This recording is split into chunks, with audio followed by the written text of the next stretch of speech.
शंकर कैलाशपति। बम बम शंकर पार्वती।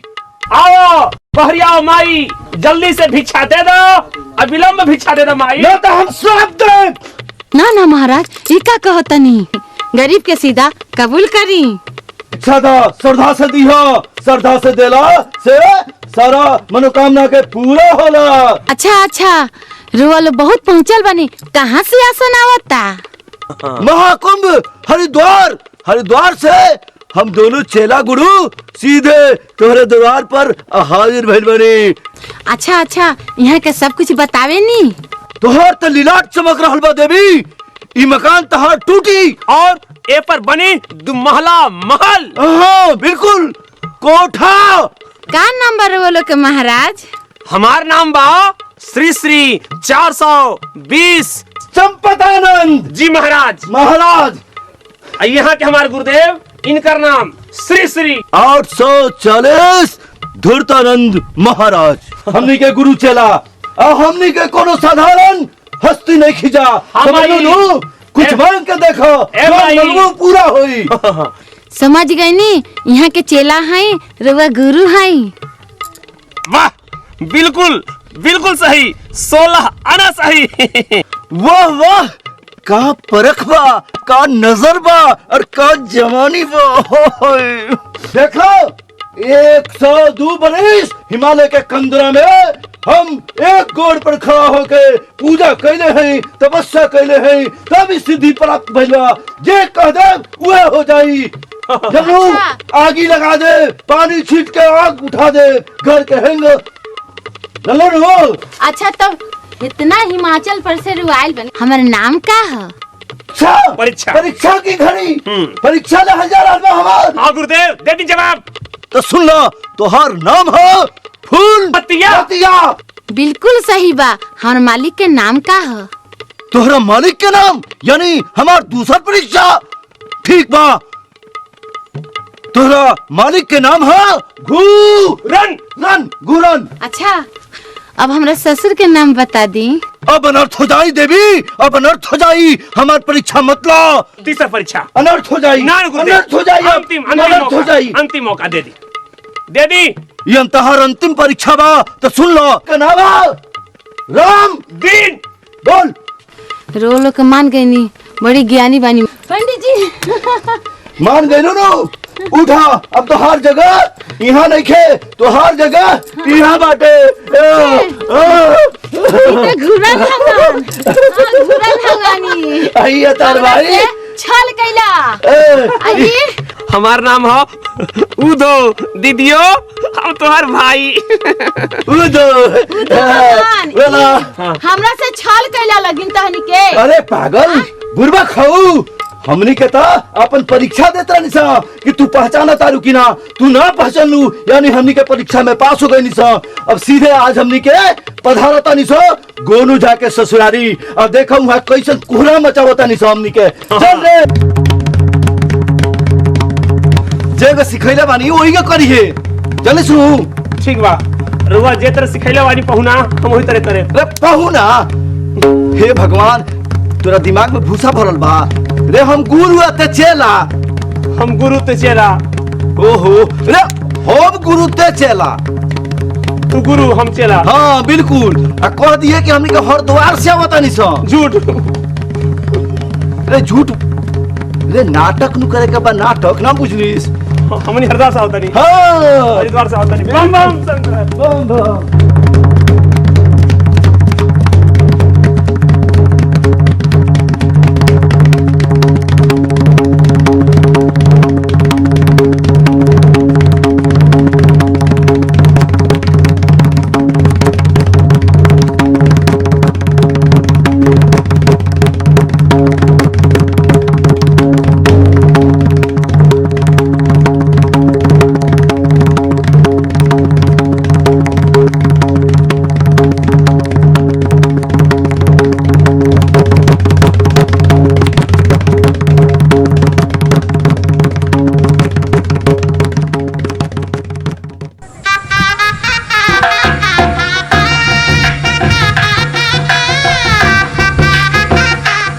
अरे तू कहाँ जाता रू हो?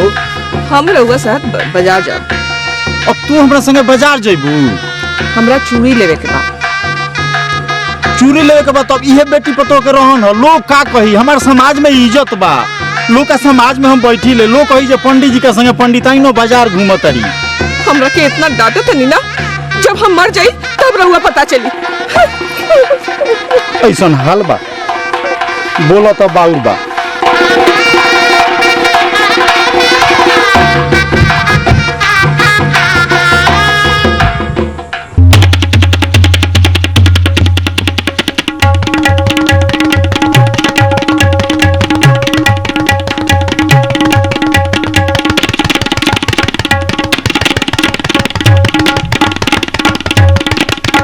यह गोनू झा के ससुरारी जाने सुनू देखन बड़े दुआरी यह गोनू झा के ससुरारी समझलिस? हाँ जगह सिखैले बनी वही काम करे के बा। गोनू झा बड़ा हमरे के ठोकता रे, जब उनका ससुरारी के हम ठोक देता नहीं तो पता चलता कि हाँ घूरन में कितना किल बा। हमरा पहुना के में कितना दिमाग बा। हाँ जाने सुनू बड़ा अपना के नागरा बनल बड़े, ठोकत रहता रे हमरा। हमरा डर लगता। अरे उनका सात खानदान कब हम ठोके के प्लान बना ले बनी जानिस? हमारा प्रोग्राम बा कि उनका सात खानदान के ठोकल जाए, ससुरारी से शुरू करे के, ओकरा बाद उनकर बहिनौरा ठोकल जाई, ओकरा बाद उनकर ममर ठोकल जाई, ननहर दहर सब ठोक ले। सब लोग कंगाल, हमने हो जा दोनों पहुना आसार मालूमाल। का सिखैले बन तोरा के रे? पहुना आसार गुरुदेव गुरुदेव। तोर नाम का है? भोर में किसको पढ़ो ना? श्री 420 चंपतानंद जी महाराज। वाह वाह वाह वाह वाह। हमार नाम और और नाम है श्री 840 श्री श्री धूतानंद जी महाराज। महाराज तो एक की हाली हो जा चले के बा और वही जा चल के और कम जगह सिखैले बनी पक्का नाटक करे के बा। नाटक हमनी के आई सब बहुत पहुंचल फकीर ब्रह्मचारी साधु आहार होल बनी सब कोड़ी कमख्या से हरिद्वार। अरे हरिद्वार ना रे, कौरी कमख्या। हाँ कौरी कमख्या सा। हाँ तंत्र मंत्र पर एकदम हमनी के बहुत बड़ा सिद्धि प्राप्त बा। ठीक बनू? हाँ एकदम एक्टिंग सही करता रहते हैं। ठीक बा ठीक बा ठीक बा। नीचे रहो और उधर चल के बोले के बा बम बम शंकर, बम बम शंकर पार्वती, बम बम शंकर कैलाशपति, बम बम शंकर पार्वती। चल। नमः शिवाय नमः शिवाय नमः शिवाय नमः शिवाय नमः शिवाय। द बच्ची यहाँ रख दो। यहाँ रखा माई। हाँ यहाँ रखो।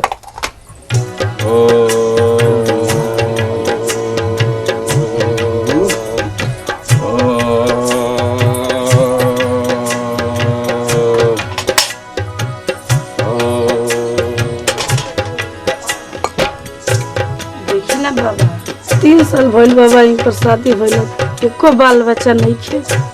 यानी बाल बच्चा नहीं खे? निसंतान कोनो बाल बच्चा नहीं खे? ना बाबा एको बाल बच्चा नहीं खे। तो समझ लो देवी कि तुम्हारी इच्छा पूरा हो गई और बच्चा हो गई। यानी 1 साल बाद, और जब बच्चा हो जाए हमनी के इंतजार मत करियो, हमनी के नाम पर धूप अगरबत्ती जरा दियो। हाँ बाबा खुश हो जाइए।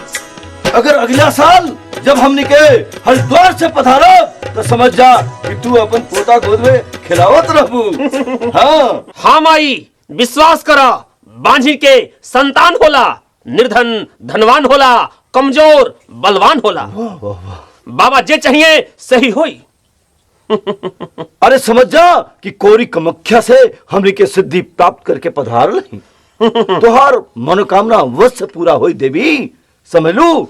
समझ लो देना 1 साल के अंदर देवी तू पोता खिलेबू अपना भोजन कर लेबे तो सारा समस्या के निदान हो जाई। अरे बच्ची जरा अपन हाथ दिखावा। अरे एकर तो कोख मार देहल बा, एकरा पर तो इको पिचास के मार के बैठा देहल बा। हे भगवान, ओ हो, ग्रह के भी महाप्रकोप चल रहा बा। ग्रह के दशा खराब हो। ग्रह के दशा बड़ा खराब होला देवी। मंत्र के साधना होई और भगवान की आराधना हो। बस बस बस बस बस बस अनिष्ट होते होते बचे वाला बा। अगर समझ जा कि ये दोनों साधु तारा दरवाजा पर ना पधरल रही तो कभी भी अनिष्ट के संभावना बनल बा। माई समझा कि भगवान हमने के भेज दिल बनी, तहार कल्याण होई। बिल्कुल बिल्कुल असंभव बा। ए खातिर तारा कुछ ना कुछ पूजा पाठ करावे के पड़ी, तंत्र मंत्र के सहारा लेवे के पड़ी, और इमें ज्यादा ना 1001 रुपया के तोहरा दक्षिणा देवे के पड़ी। बोला मंजूर बानू? बोला बोला। तंत्र मंत्र के साधना होई और भगवान की आराधना होई। वाह वाह वाह। जे चाहबू से हो जाई। तहार मनोकामना अवश्य पूरा हुई देवी। सब कुछ करे बाबा, मने रहुआ ऐसा करी जी का एगो बच्चा हो जा। हो जाई हो जाई। ये दुनिया में कोनो चीज असंभव नहीं है देवी, सब चीज संभव है, बिल्कुल होई। लेकिन एक खातिर 1001 रुपया तारा दक्षिणा देवे के पड़ी। बोला। ठीक बा बाबा, हमारा मंजूर बा। देवो नु? हाँ बाबा तब दे। बुझ जाके एकदम संभव है। अरे कन्या हैला आए के इतवार और मंगल के पीपर के पत्ता में लपेट के काला धागा में बांध के अपना घर में पहन लिया। समझ जा कि 9 महीना बीतत देरी ना लगी। अब तारा द्वार पर पोता के किलकारी सुनाई भरी। समझ लू बाबा। और जा अब तोनी के जो जवान दिले बाड़ू, हाँ बाबा। 1001 रुपया लेके आव। जा एक देवता के पास चढ़ा के अगोर लागला घर में। जा जा कन्या जा जा। गुरुदेव, हाँ इनको एगो फूल दे दी ताकि इनको मनोकामना पूरा हो जास। है भाई फूल ले लो। अचरा में रखा, बंद कर लो। बंद कर लो, घर में जाके ही देखियो। जा। जब कुछ मांगे के होके ये फूल के प्रणाम करके मंगबू, तार इच्छा पूरा हो जाई। अब जा बाबा एकदम जा मन से लइहा। और खुशी खुशी 1001 रुपया लेके आवो। जा। बाबा।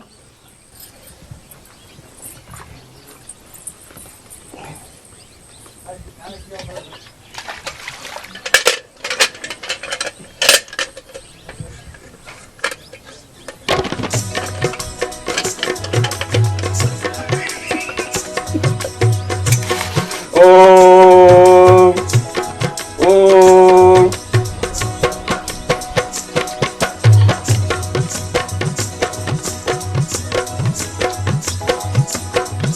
समझू साधु बोले खातिर कमंडल बहुत जरूरी होला। आई कमंडल हमने के काम आई। काम आई। एक कमंडल के मिल गईला से हमनी का चढ़ावा ज्यादा चढ़ी। एकदम एकदम हमने के पक्का साधु लागम सा। जल्दी जल्दी खो, दक्षिणा लेला के बाद यहाँ रुकल खतरों से खाली नहीं के।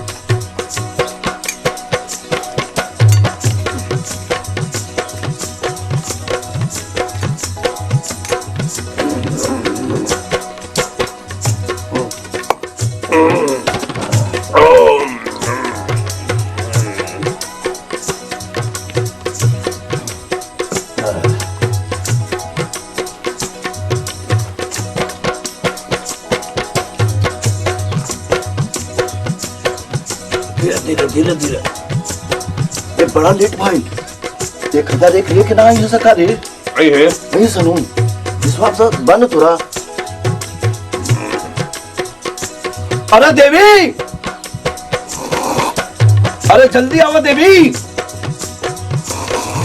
इस साधु लोग के हिमालय के कंदरा में एगो यज्ञ हो रहा बा। वही जाएगा मेरी धाम में वही जाए। साधु लोग के प्रस्थान कर में विलंब मत करा। जल्दी विदा करो। जल्दी विदा करो, मन से विदा करो।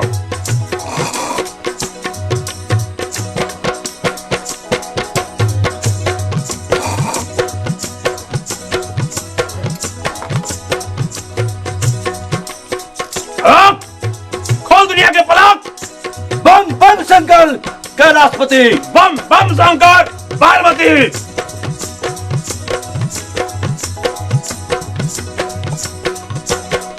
सिखैले बानी ठीक होइयो करके। बम बम शंकर पार्वती।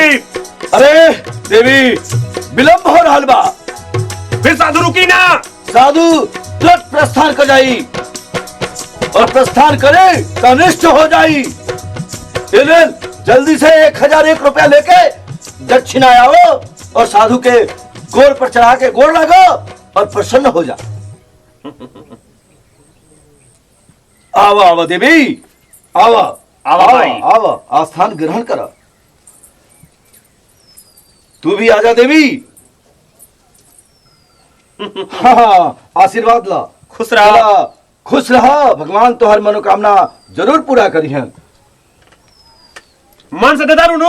हाँ बाबा मन से। मन से दिया। हाँ बाबा बाबा खुशी का दान कबूल करी ले, दुख का दान ना। चल बाबा, चला खुशी से दिला। चल। ठीक बा। आज से 1 साल बाद जब तू नाती अब पोता खिलेबू तभी साधु लोग फिर दोबारा आई और आशीर्वाद दी। वो टाइम में जोन तारा जुरी मिली सेवा में लेके हाजिर हो जी। ठीक मानो। हाँ बाबा जब जब पोता हो जाई हमने इंतजार मत करियो। हमनी के नाम पे अगरबत्ती धूप जला दियो, हनुमान जी के कपूर दिखा दियो। वाह वाह वाह वाह वाह। जब बिल्कुल बिल्कुल सही कहा था चला हमार। हमनी के ठगुआ साधु ना है। गुरुदेव हाई पकड़ी। खुश रह माई, खुश रह बेटी। सिखैले बानी याद बानो तोरा। हाँ याद बा। जग सिखैले बानी वही का करिए। जल्दी सुनू। ठीक बा। रुआ जे तरह सिखैले वानी पहुना हम वही तरह करे। रे पहू ना। हे भगवान तोरा दिमाग में भूसा भरल बा। रे हम गुरु ते चेला। हम गुरु ते चेला। ओहो रे हम गुरु ते चेला। तू गुरु हम चेला। हाँ बिल्कुल। आ कह दिए कि हमनी के हरिद्वार से आवतानी स। झूठ। रे झूठ। रे नाटक नु करे के बा। नाटक ना बुझलिस। हमनी हरदा से आवतनी। हाँ हरिद्वार से आवतनी। बम बम शंकर। बम बम।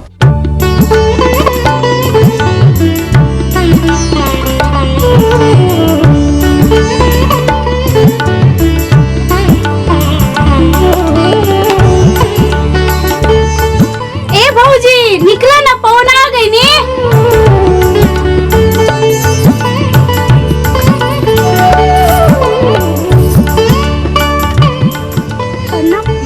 खुश रह खुश रह। घर के हाल चाल सब ठीक बानू। हैला ई तहार दीदी भेजले बारी तारा भाभी खातिर। चला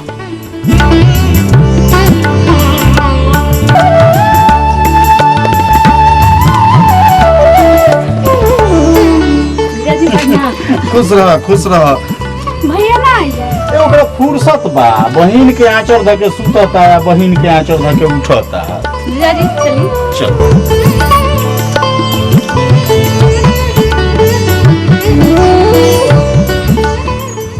कहाँ चल गई? ये जब बाह पकड़ के कर लिया उतना नहीं हो। भाग गई हाथ छुड़ा के। रे उधर रे सरवा केना चल गई रे?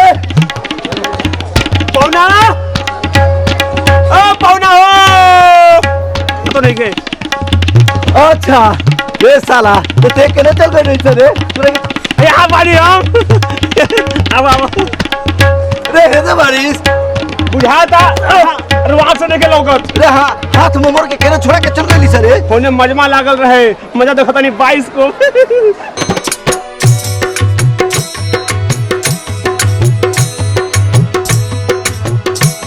घर के हाल चल का बा बाबा? अच्छा बा। अब बॉबी के हाल का बा? वो ठीक बड़ी बात। आई का पहले बड़ी गर्दन में। वो तो 2 जना साधु बाबा आई रहे लोग वे बना के दहल लोग कलश लोग जे पहनबू तो तोहरा बच्चा हो जाई। अरे जंतर पहनला से बाल बच्चा होई। आ माधो हमरा घरे रही है। कैसन रहे लोग? एक जने मोटा रहल लंबा आ एक जने पातरे रहल नाटे। बड़ा बड़का साधु रहल सन। हम लोग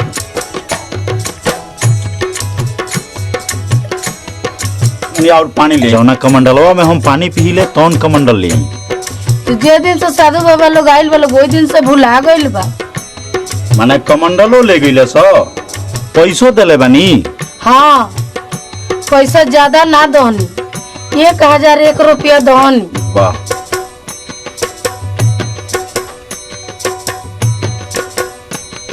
का घुरन ससुरारी ले आ गइलो।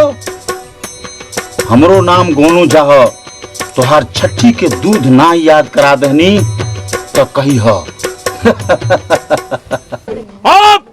बम शंकर पार्वती, बम शंकर कैलाशपति, ये हवन मौनी बाबा यहाँ के 20 साल तक हिमालय के कंदरा में, हिमालय के गुफा में तपस्या करी। तपस्या कैला के बाद भगवान प्रसन्न भइनी, प्रसन्न भइला के बाद शिव जी आईनी।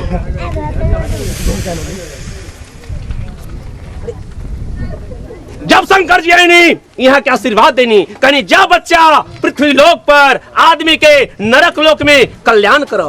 पृथ्वीवासी बहुत दुख से परेशान बा, केहू निसंतान बा, केहू कमजोर बा, कमजोर के बलवान बना दो और बांझिन के संतान दिला दो। बाबा आईनी यहाँ पर और बाबा के तपस्या से जौना घर में जानी झोपड़ी पक्का मकान बन जाला, कमजोर बलवान बन जाला, बांझिन के संतान हो जाला।